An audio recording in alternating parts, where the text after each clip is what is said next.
Nigel Farage says that Britain should never need another hosepipe ban, and Reform UK thinks it has the solution. Reform UK has unveiled plans to dramatically increase Britain's water storage capacity by building new reservoirs as millions of people face restrictions during the ongoing drought. The party argues that Britain receives enough rainfall to avoid recurring hosepipe bans, but has failed to invest sufficiently into the infrastructure needed to capture and store that water. The issue has become particularly prominent this summer, with restrictions introduced across numerous parts of the country as reservoir and river levels have fallen, and the lack of new infrastructure isn't disputed only by Reform. The government has previously acknowledged that no new major reservoir has been built in England for more than 30 years, and says Britain's water infrastructure requires significant investment.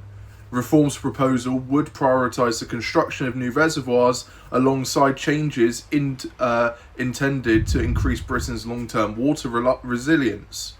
The party argues that expanding capacity would allow significantly more water from wetter periods to be stored for use to increasingly dry summers. But building major reservoirs is expensive, can take years, and involves planning and environmental considerations that can last throughout all these long droughts. So, my opinion is quite simple. I think this is a great idea. I think any government with a brain cell could do this. Yes, it requires budgeting. Yes, it requires maybe cuts. But by building these new reservoirs that hold the water, we then obviously have more water for hose pipes, for putting water outside in gardens, so we don't have all these dry fields that we're seeing now.